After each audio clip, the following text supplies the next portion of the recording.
এই যে এই থ্রি হুইলারটা দেখতেছেন না, যেটাকে আমরা অনেকে চিনি অটো নামে, টমটম, ইজি বাইক। ঠাকুরগাঁও পঞ্চগড়ের দিকে এইটাকে ডাকা হয় পাগলু নামে। খুবই কিউট একটা নেই।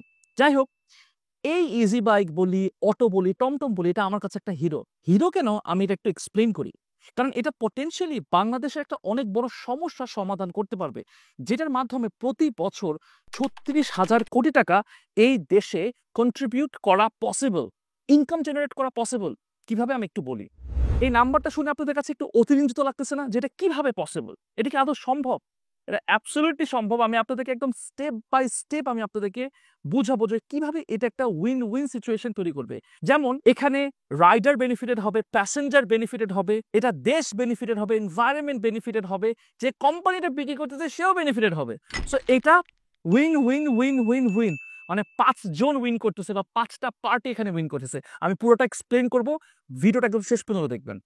একটা প্রশ্ন আমি আপনাদের কাছে করি, আমরা যে ন্যাচারাল গ্যাসটা ব্যবহার করি, এই ন্যাচারাল গ্যাস যেটা আমরা বাসা বাড়িতে ইউজ করি, রান্না করার জন্য সিএনজিতে ইউজ করি, তারপরে ইলেকট্রিসিটি প্রডিউস করার জন্য ইভেন ইউজ করি, এই ন্যাচারাল গ্যাস আমরা আর কত বছর পাবো? মাত্র 50 বছর। হোয়াট অ্যাবাউট কয়লা? কয়লা থেকে তো আমরা এনার্জি পাই, কয়লা পাবো মাত্র আমরা 208 বছর। হোয়াট অ্যাবাউট তেল? তেল পাবো আমরা মাত্র 61 বছর। তাহলে এটা একদিন না একদিন এটা শেষ হয়ে যাবে। যখন এগুলা শেষ হয়ে যাবে, তখন আমরা কই যাব? হয়তোবা আমরা বেঁচে থাকবো না, বাট আমাদের নেক্সট জেনারেশনের কি হবে? তারা কোথায় যাবে? এবং আমাদের মতো দেশ, আমরা কার কাছে হেল্প নিব? সো আমাদের এই প্রবলেমস গুলো আমাদেরকে সলভ করতে হবে, আমাদের মতন করে সলভ করতে হবে। আমি আসলে এই প্রবলেমস বলে ভয় দেখাতে যাচ্ছি না, এই প্রবলেমসগুলো আইডেন্টিফাই করে আমাদের সলিউশনে দেখে যেতে হবে। এবং I really really hope policy মেকার্সরা এই ভিডিওটা দেখতেছেন, বিকজ এই প্রবলেমসের সলিউশন আমাদেরকে এই স্যাপ করতে হবে। এনিওয়েজ, পুরো পৃথিবী এখন রিনিউয়েবল এনার্জিতে শিফট করতেছে। এখন রিনিউয়েবল এনার্জি বলতে আমরা কি বুঝি? ধরেন তেলের কথা যদি বলি, তেল যদি আমরা একবার ব্যবহার করি, এটা কিন্তু দ্বিতীয়বার আর ব্যবহার করা যাবে না। কিন্তু সূর্য, এইটা কিন্তু কখনো শেষ হবে না। যেইটাকে বলি আমরা সোলার এনার্জি, বা ধরেন বাতাস বা পানি, এগুলোর মাধ্যমে কিন্তু আমরা এনার্জি প্রডিউস করতে পারি। এখন মনে একটা প্রশ্ন আসতে পারে যে এগুলোর মাধ্যমে যদি আমরা এনার্জি প্রডিউস করি, হয়তো এটা অনেক ব্যয়বহুল হবে, অথবা এটা খুব একটা প্র্যাকটিক্যাল হবে না। একটা এক্সাম্পল দিই আপনাদেরকে। আপনি কি জানেন যে নেপালের ম্যাক্সিমাম এনার্জি আসে কোথা থেকে? হাইড্রো প্ল্যান্টস থেকে। ম্যাটার অফ ফ্যাক্ট, আমরা কিন্তু তাদের থেকে ইম্পোর্ট করতে পারি। যেমন আদানি থেকে যেটা আমাদের আনতে খরচ হয় 11 টাকা পার ইউনিট, ওদের থেকে যদি আমরা নেই তাহলে সেটা পড়বে 7 টাকা পার ইউনিট। এখন কেন নেই না, এটা হচ্ছে আসল প্রশ্ন। সো যেটা বলতেছিলাম যে পুরো পৃথিবী এখন রিনিউয়েবল এনার্জিতে শিফট করতেছে, এবং ঠিক এই কারণে ইলেকট্রিক্যাল ভেহিকেল বা ইভি এটা এত বেশি জনপ্রিয় হয়ে উঠেছে, এবং এই সেক্টরে টেসলা অনেক বেশি ডমিনেট করছে। এই যে আমাদের কিন্তু টেসলা আছে, দেখতেছেন কত কিউট একটা টেসলা, কত সুন্দর কিউট কিউট সব টেসলা। দেখেন, টেসলাকে যদি আমরা বাংলাদেশের মার্কেটে নিয়েও আসি, আমাদের যে রাস্তা, আমাদের যে রাস্তাঘাট, এটা কি টেসলার জন্য আসলে সুইটেবল কিনা, বা ইনফ্রাস্ট্রাকচারের জন্য আসলে সুইটেবল? নাম্বার 1। নাম্বার 2 হচ্ছে, পশ্চিমাদেরকে ফলো করতে করতে পশ্চিমার কপি পেস্ট করে আমরা এখানে সলিউশন আনতে পারবো না। বাংলাদেশের যে উইকনেস, যে স্ট্রেংথ, যে সৌন্দর্য, সেটাকে মাথায় রেখে আমাদেরকে আমাদের মতো করে সলিউশন বের করতে হবে। সো এগুলা বলতে পারেন যে আমাদেরই একটা সলিউশন, যদি সলিউশন হইতে পারে এগুলা এগুলা কিন্তু আমি আবার জার্মানিতে বলেন আর আমি নিউ ইয়র্কে বসে কিন্তু এগুলো আমি দিতে পারবো না। সো আমাদেরকে আমাদের মতো করে সলিউশন বের করতে হবে।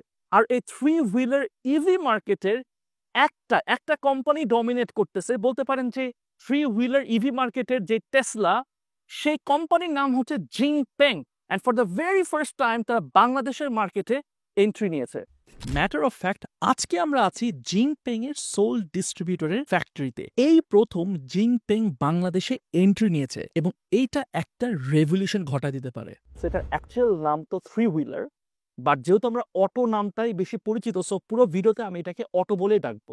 বাংলাদেশে অটো আছে 60 লাখেরও বেশি, যেখানে 90% লোকালি ম্যানুফ্যাকচার করা হয়, কোনো ফ্যাক্টরিতে না, লিটারেলি ওয়ার্কশপ টাইপের যেগুলো আছে না, ওইখানে ম্যানুফ্যাকচার করা হয়। এবার প্রশ্ন হইতেছে যে ভাই করলে সমস্যা কি? তারা করতেছে, করুক, তারা হয়তো বা কমের মধ্যে পাচ্ছে, আপনার কি সমস্যা? ভাই সমস্যা, অনেক বড় সমস্যা আছে। এই সমস্যাটা আমরা অন দা ফেস দেখতে পারি না।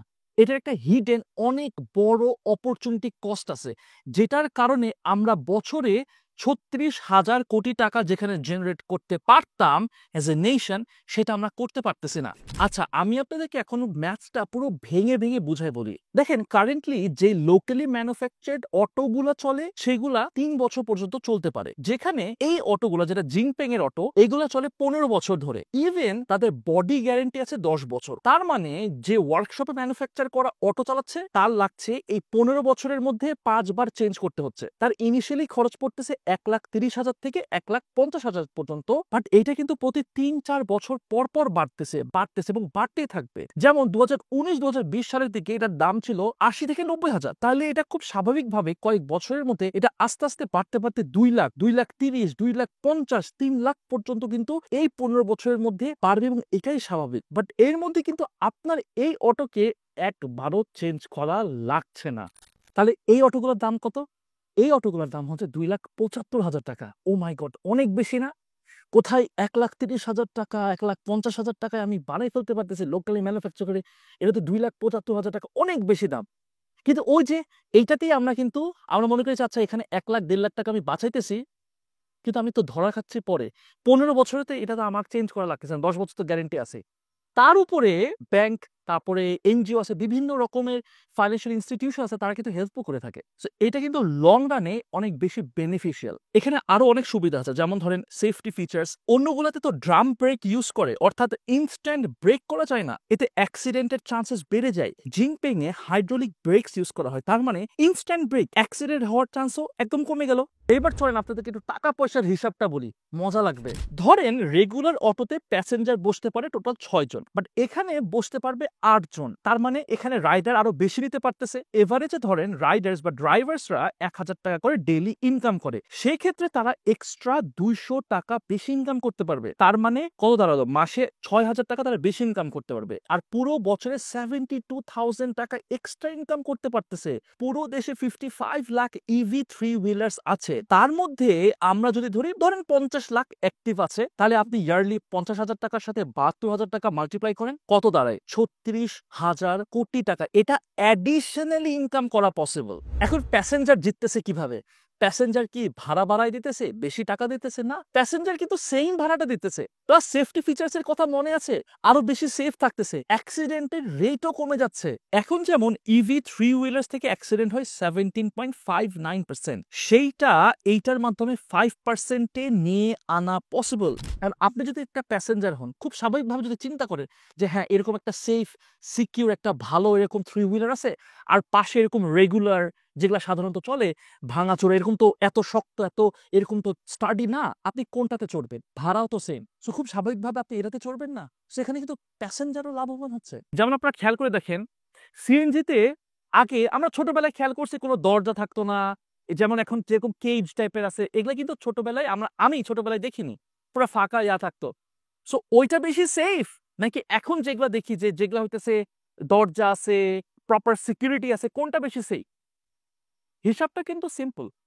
জিয়াংসু জিংপেং গ্রুপ কোম্পানি লিমিটেডের মেইন প্রোডাক্ট হচ্ছে ইলেকট্রিক্যাল ভেহিকেল। 2004 সালে প্রতিষ্ঠা হবার পর পুরো চায়নায় তারা এখন পর্যন্ত 14টা প্রোডাকশন বেস বসিয়েছে। এই ফ্যাক্টরিগুলোর এরিয়া যদি হিসাব করতে চাই, এটা এত বড় 266.67 হেক্টর এলাকা জুড়ে অবস্থিত, অ্যান্ড এদের annual production capacity 3 million electric vehicles. And Jingpeng এর ইলেকট্রিক ট্রাইসাইকেল টানা 14 বছর ধরে কোয়ালিটির দিক থেকে চায়নার নাম্বার 1 পজিশন হোল্ড করছে। ট্রাইসাইকেল ছাড়াও তাদের ফ্যাক্টরিতে electric bike, new energy vehicle, motor tricycle, electric forklifts, electric sweeping মেশিনও বানায়। ডেইলি কমিউটিং থেকে শুরু করে কার্গো ট্রান্সপোর্ট, এন্টারটেইনমেন্ট, সবকিছুর জন্যই ওদের কোনো না কোনো সলিউশন আছে। অ্যান্ড ট্রেড ইন্টারকন্টিনেন্টাল হচ্ছে বাংলাদেশে জিনপিং এর একমাত্র অথরাইজড এজেন্ট। এই ট্রেড ইন্টারকন্টিনেন্টালের একটা সিস্টার কনসার্ন হচ্ছে ইনস্টার রিয়েল এস্টেট মার্কেটের একটা হিউজ প্লেয়ার। বাংলাদেশের সবচেয়ে উঁচু স্কাই স্ক্রেপার হচ্ছে ইনস্টারের। এছাড়াও food, hospitality, home decor facilities, interior solution, fast food chain, fittings and Spanish tiles, এদের ইনভেস্টমেন্ট আছে। এইসব মার্কেটে পজিশন নিয়ে এখন ট্রেড ইন্টারকন্টিনেন্টালের থ্রুতে 3 হুইলার মার্কেটে তারা এন্ট্রি দিচ্ছে। প্রাইমারিলি ট্রেড ইন্টারকন্টিনেন্টাল সিবিইউ বা কমপ্লিট বিল্ড ইউনিট চায়না থেকে আনছে, বাট এইটাই তারা করতে থাকবে না। তাদের R&D টিম চায়নায় ওদের কাউন্টার পার্টসের সাথে মিলে বাংলাদেশের জন্য কাজে আসবে সেই রকম প্রোডাক্ট ডেভেলপ করছে। একই সাথে এই প্রোডাক্টগুলো বাংলাদেশে ম্যানুফ্যাকচার করার জন্য যা যা লাগে সেই রকমই প্রস্তুতি নেওয়া শুরু করেছে। বাংলাদেশে ম্যাক্সিমাম প্রোডাক্টসগুলো অ্যাসেম্বলি করা হচ্ছে, বাট যদি প্ল্যানটা ডেভেলপ হয়ে যায় ঠিক মতো করে, তাহলে কিন্তু বাংলাদেশে ম্যানুফ্যাকচার করা সম্ভব, যেটা কিনা দুইটা জিনিস হবে। একটা হচ্ছে এমপ্লয়েবিলিটি বাড়ায় দিবে, আরেকটা হচ্ছে দামটাও কিন্তু আমাদের হাতের নাগালে চলে আসবে। এখন আমরা যদি চিন্তা করি যে এটা কি আদৌ বাংলাদেশের পার্সপেক্টিভে পসিবল কি পসিবল না। Electrical vehicle of course sustainable but একটু কস্টলি। তাহলে প্রশ্ন হচ্ছে বাংলাদেশে আমরা কি অ্যাফোর্ড করতে পারবো কিনা। ওয়েল, রাশিয়া ইউক্রেন ওয়ার আর জিওপলিটিক্যাল রিজনে ফুয়েল প্রাইস যেভাবে বাড়ছে সেটা হিসাবে নিলে আসলে ইভি নিয়ে খুব একটা চিন্তা করা লাগে না। বাট কাহিনী হচ্ছে ইভি কিনলেই কিন্তু হবে না, এখানে কিন্তু আরো অনেক কিছু দরকার। যেমন চার্জিং পোর্ট দরকার, প্রপার চার্জিং পোর্ট দরকার, একটা প্রপার ইনফ্রাস্ট্রাকচার দরকার, এবং সেটা বাস্তবায়ন করার জন্য আমাদের পলিসি মেকার্স বা গভর্নমেন্ট লেভেলে যারা পলিসি মেকার্স আছে তাদের হেল্প দরকার। 2023 সালে Bangladesh electric motor vehicle registration and operation guideline নিয়ে এসেছে, অ্যান্ড এইটা একটা সরকারি ডিসিশন ছিল। প্লাস বাংলাদেশ সরকার প্যারিস এগ্রিমেন্টের আন্ডারে 2030 সালের মধ্যে ট্রান্সপোর্টেশন সেক্টর থেকে 3.4 মিলিয়ন টন কার্বন এমিশন কমায় আনবে, অ্যান্ড এইটা করতে হলে আমাদের ইলেকট্রিক্যাল ভেহিকেলের রেশিও 30% নিয়ে যাওয়া লাগবে। সো এই হলো মূল সিচুয়েশন। আশা করি ভিডিওটা ভালো লেগেছে। দেখা হবে নেক্সট ভিডিওতে। Till then take care. আসসালামু আলাইকুম।